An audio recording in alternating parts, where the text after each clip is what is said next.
admire the sharpness. Because of your question, Professor Fong, I admire you in 2005. I still admire the sharpness because it made me think. You're right. The inflection point, when I answered the first time in this panel was military coup, but there was another inflection point before that. When during the election there was no strong political party in the system that can represent the conservatives or the establishment. Military, they can probably defend countries, but they cannot govern. They don't know how to run campaign management. They didn't come to the Kennedy School like I did. So they didn't know how to do a communication. They didn't know how to do campaigning, and there was no representation of political party that could speak to the conservatives and the elites. And every time when there's a competitive election, they always lose. And that's when, within that system, it becomes an inflection point as an excuse for, below the belt kind of punch, which is the military coup. In Thailand, 13 times. Since we became democratic in 1932, so there was 13 military coups. Every 7 to 8 years, the military establishment, the elites would, find an excuse, whether it's corruption or violence in Thailand, and throw a military coup. But the inflection before that, as he was trying to point out, is that because in the parliamentary system, there was no competitive party that represent conservative values or to defend on their interests. So yeah, I think that's the true inflection point, which I take back from the very first time. The second observation from his question is that because of that, and going back to my framework, let's say it's a diamond of dismantle constitution, institution, political opponents, and voters. So because they understood that they cannot compete free and fair in a proper election, that's why they started to dismantle institutions such as election commission.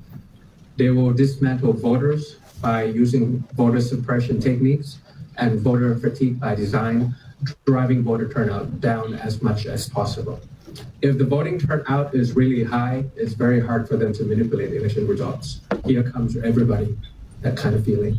But if the voting turnout is like 50%, such as in the case of Britain, in case of Japan, in case of Thailand in January, it's pretty easy for you to organize your own group to come out to vote. Even in America, when I was here in November after the election result, I was trying to see the voting outcome. I couldn't find the number. I found it yesterday. 5 million people didn't go to vote compared to Biden's time because maybe they felt that the cost of going to election exceeds the benefit of going. And that's by design, such as amending the electoral rules, make sure that the ballot is really far, organize it on a Saturday so that laborers couldn't go. So all these other things that, Democrats, if we want to fight back, and if the Ash Center want to realize its mission on innovation and governance and the new playbook that we need to do, we need to really understand that these autocrats are really smart and they're very innovative and they're very thinking inside. We should be talking gangster politics now, not Harvard politics. And once we know that, then we start to get the students to get involved and innovate and take care of this problem, because they will dismantle voter and they will win elections because of gerrymandering, because of all these things that they will do.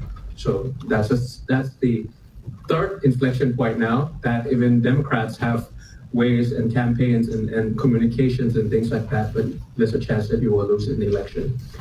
Such as the one that happened in the States last year, for example. Like Trump was very good in organizing early voting turnout in swing states, and you could see the number was much better than Harris, and even comparable to Biden's time. And that's something that keeps me awake at night.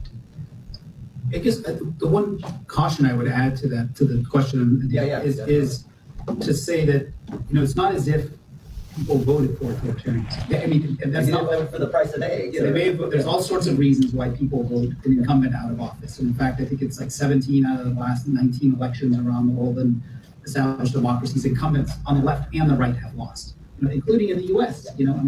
Trump came in once, was voted out. Democrats came in, voted out, and so people are generally dissatisfied. I love your question, Professor Fong. I admire you in 2005. I still very agile, and once we know what the